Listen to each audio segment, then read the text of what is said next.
نحمده ونصلي على رسوله الكريم اما بعد فاعوذ بالله السميع العليم من الشیطان الرجیم بسم اللہ الرحمن الرحیم۔ تمام دیکھنے والے ویورز کو السلام علیکم اور خوش آمدید۔ کتاب الرحیق المختوم کے قسط نمبر 11 آپ کے پیش خدمت ہے۔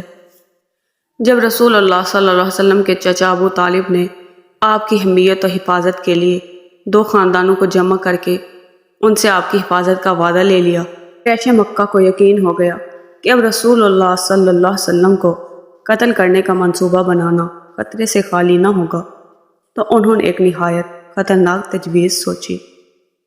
صرف 4 ہفتے یا اس سے بھی کم مدت میں مشرکین کو 4 بڑے بڑے دھچکے لگ چکے تھے، یعنی حضرت حمزہ نے اسلام قبول کیا، پھر حضرت عمر مسلمان ہوئے، پھر محمد صلی اللہ علیہ وسلم نے ان کی پیشکش یا سودے بازی مسترد کی، پھر قبیلہ بنی ہاشم و بنی مطلب کے سب ہی مسلم اور کافر افراد نے ایک ہو کر نبی صلی اللہ علیہ وسلم کی حفاظت کا عہد و پیمان کر لیا۔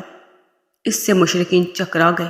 انہیں چکرانا ہی چاہیے تھا، کیونکہ ان کی سمجھ میں آ گیا اگر انہوں نے نبی صلی اللہ علیہ وسلم کے قتل کا اقدام کیا تو آپ کی حفاظت مکہ میں وادی مشرکین کے خون سے لالا زار ہو جائے گی، ممکن ہے کہ اس کا مکمل صفایا ہی ہو جائے۔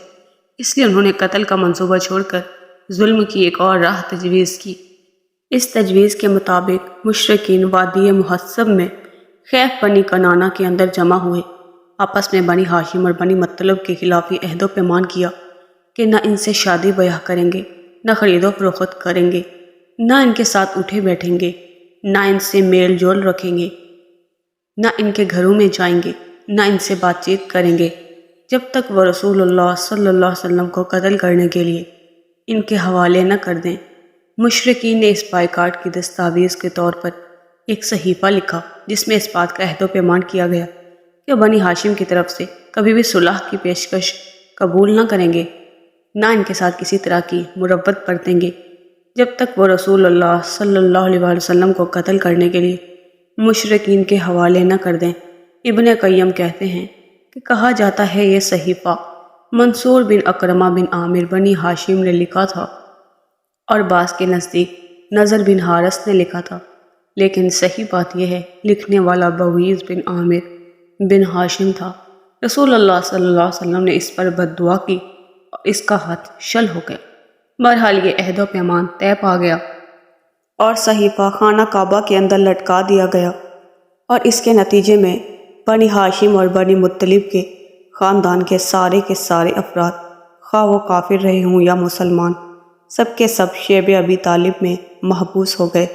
یہ نبی محمد صلی اللہ علیہ وسلم کی بعثت کے 7ویں سال محرم کی چاند رات کا واقعہ ہے۔ اس بائیکاٹ کے نتیجے میں حالات نہایت سنگین ہو گئے۔ غلے اور سامان خور و نوش کی آمد بند ہو گئی، کیونکہ مکے میں جو بھی غلے کا سامان آتا تھا اس سے مشرکین لپک کر خرید لیتے تھے، اس لیے محصورین کی حالت نہایت پتلی ہو گئی۔ انہیں پتے اور چمڑے کھانے پڑے۔ فاقہ کشی کا حال یہ تھا کہ بھوک سے بلکتے ہوئے بچوں اور عورتوں کی آوازیں گھاٹی کے باہر سنائی پڑتی تھی۔ ان کے پاس بمشکل ہی کوئی چیز پہنچ پاتی تھی، وہ بھی پسے پردہ۔ وہ لوگ حرمت والے مہینوں کے علاوہ باقی ایام میں اشیاء ضرورت کی خرید کے لیے گھاٹی سے باہر نکلتے بھی نہ تھے۔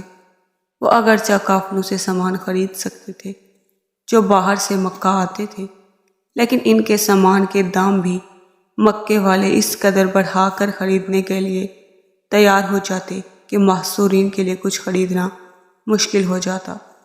حکیم بن حزام جو حضرت خدیجہ رضی اللہ تعالی عنہ کا بھتیجا تھا، کبھی کبھی اپنی پھپھی کے لیے گیہوں بھجوا دیتا تھا۔ ایک بار ابو جہل سے سابقہ پڑ گیا، وہ غلہ روکنے پر اڑ گیا، لیکن ابو البختری نے مداخلت کی اور اسے اپنی پھپھی کے پاس گیہوں بھجوانے دیا۔ ادھر ابو طالب کو رسول اللہ صلی اللہ علیہ وسلم کے بارے میں برابر خطرہ لگا رہتا تھا، اس لیے جب لوگ اپنے اپنے بستروں پر جاتے تو وہ رسول اللہ صلی اللہ علیہ وسلم سے کہتے کہ تم اپنے بستر پر سو رہو۔ مقصد یہ ہوتا تھا کہ اگر کوئی شخص آپ کو قتل کرنے کی نیت رکھتا ہو تو وہ دیکھ لے کہ آپ کہاں سو رہے ہیں۔ پھر جب لوگ سو جاتے تو ابو طالب آپ کی جگہ بدل دیتے، یعنی اپنے بیٹوں بھائیوں اور بھتیجوں میں سے کسی کو رسول اللہ صلی اللہ علیہ وسلم کے بستر پر سلا دیتے اور رسول اللہ صلی اللہ علیہ وسلم سے کہتے تم اس کے بستر پر چلے جاؤ۔ اس محصورے کے باوجود رسول اللہ صلی اللہ علیہ وسلم اور دوسرے مسلمان حج کے ایام میں باہر نکلتے تھے اور حج کے لیے آنے والوں سے مل کر انہیں اسلام کی دعوت دیتے تھے۔ ان حالات پر پورے 3 سال گزر گئے۔ اس کے بعد محرم 10 نبوت میں صحیفہ چاک کیے جانے اور ظالمانہ عہد و پیمان کو ختم کیے جانے کا واقعہ پیش آیا۔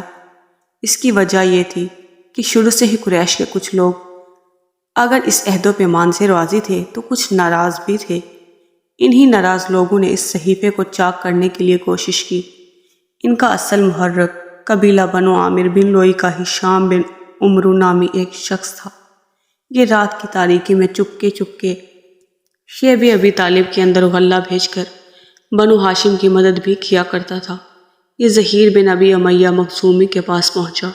زہیر کی ماں عاتقہ عبد المطلب کی صاحبزادی یعنی ابو طالب کی بہن تھی، اور اس سے کہا زہیر کیا تمہیں یہ گوارا ہے کہ تم تو مزے سے کھاؤ پیو اور تمہارے ماموں کا وہ حال ہے جسے تم جانتے ہو؟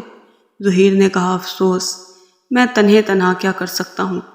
ہاں اگر میرے ساتھ کوئی اور آدمی ہوتا تو میں اس صحیفے کو پھاڑنے کے لیے یقیناً اٹھ پڑتا۔ اس نے کہا اچھا تو ایک اور آدمی موجود ہے؟ پوچھا کون ہے؟ کہا میں ہوں۔ زہیر نے کہا اچھا تو اب تیسرا آدمی تلاش کرو۔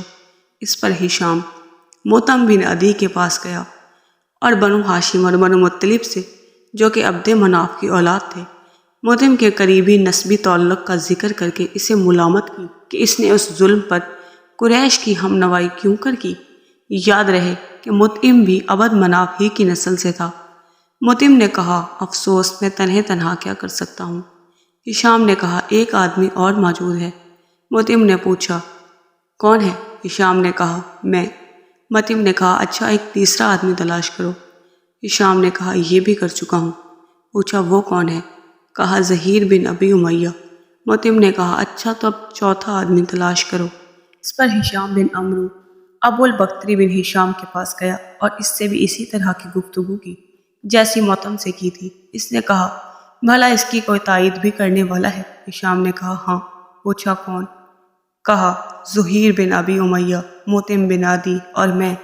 اس نے کہا اچھا تو اب پانچواں آدمی ڈھونڈو۔ اس کے لیے ہشام زما بن اسود بن مطلب بن اسد کے پاس گیا اور اس سے گفتگو کرتے ہوئے بنو ہاشم کی قرابت اور ان کے حقوق یاد دلائے۔ اس نے کہا بھلا جس کام کے لیے مجھے بلا رہے ہو اس سے کوئی اور بھی متفق ہے؟ ہشام نے اس بات میں جواب دیا اور سب کے نام بتلائے۔ اس کے بعد ان لوگوں نے حجون کے پاس جمع ہو کر آپس میں عہد و پیمان کیا کہ صحیفہ چاک کرنا ہے۔ زہیر نے کہا میں ابتدا کروں گا، یعنی سب سے پہلے میں ہی زبان کھولوں گا۔ صبح ہوئی تو سب لوگ حسب معمول اپنی اپنی محفلوں میں پہنچے۔ زہیر بھی ایک جوڑا زیب تن کیے ہوئے پہنچا۔ پہلے بیت اللہ کے ساتھ چکر لگائے، پھر لوگوں سے مخاطب ہو کر بولا مکے والوں، کیا ہم کھانا کھائیں، کپڑے پہنے اور بنو ہاشم تباہ و برباد ہوں؟ نہ ان کے ہاتھ کچھ بیچا جائے نہ ان سے کچھ خریدا جائے۔ خدا کی قسم میں بیٹھ نہیں سکتا یہاں تک کہ اس ظالمانہ اور قرابت شکن صحیفے کو چاک کر دیا جائے۔ ابو جہل جو مسجد حرام کے ایک گوشے میں موجود تھا بولا تم غلط کہتے ہو، خدا کی قسم اسے پھاڑا نہیں جا سکتا۔ اس پر زما بن اسود نے کہا باخدا تم زیادہ غلط کہتے ہو، جب یہ صحیفہ لکھا گیا تھا تب بھی ہم اس سے راضی نہ تھے۔ اس پر ابو البختری نے گرہ لگائی زما ٹھیک کہہ رہا ہے، اس میں جو کچھ لکھا گیا ہے اس سے نہ ہم راضی ہیں نہ اسے ماننے کو تیار ہیں۔ اس کے بعد مطعم بن عدی نے کہا تم دونوں ٹھیک کہتے ہو اور جو اس کے خلاف کہتا ہے غلط کہتا ہے۔ ہم اس صحیفہ سے اور اس میں جو کچھ لکھا ہوا ہے اس سے اللہ کے حضور برات کا اظہار کرتے ہیں۔ پھر ہشام بن عمرو نے بھی اسی طرح کی بات کہی۔ یہ ماجرا دیکھ کر ابو جہل نے کہا یہ بات رات میں طے کی گئی ہے اور اس کا مشورہ یہاں کی بجائے کہیں اور کیا گیا ہے۔ اس دوران ابو طالب بھی حرم پاک کے گوشے میں موجود تھے۔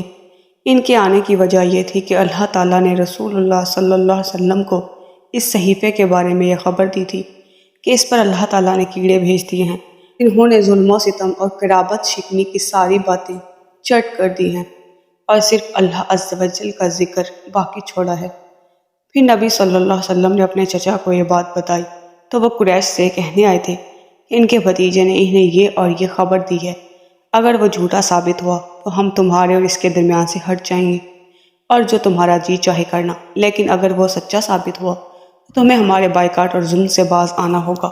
جب قریش کو یہ بتایا گیا تو انہوں نے کہا آپ انصاف کی بات کر رہے ہیں۔ ادھر ابو جہل اور باقی لوگوں کی نوک جھونک ختم ہوئی تو مطعم بن عدی صحیفہ چاک کرنے کے لیے اٹھا۔ کیا دیکھتا ہے کہ واقعی کیڑوں نے اس کا صفایا کر دیا ہے، صرف بسم کا اللہم باقی رہ گیا ہے، اور جہاں جہاں اللہ کا نام تھا وہ بچا ہے، یا کیڑوں نے اسے نہیں کھایا۔ اس کے بعد صحیفہ چاک ہو گیا۔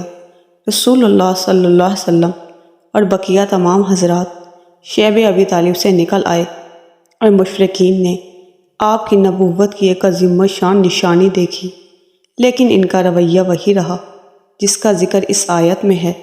اگر وہ کوئی نشانی دیکھتے ہیں تو رخ پھیر لیتے ہیں اور کہتے ہیں یہ تو چلتا پھرتا جادو ہے۔ چنانچہ مشرکین نے اس نشانی سے بھی رخ پھیر لیا اور اپنے کفر کی راہ میں چند قدم اور آگے بڑھ گئے۔ اس سے آگے کے واقعات انشاءاللہ العزیز اگلی قسط میں بیان کیے جائیں گے۔ تب تک کے لیے ہمیں اجازت دیجیے۔ اللہ حافظ۔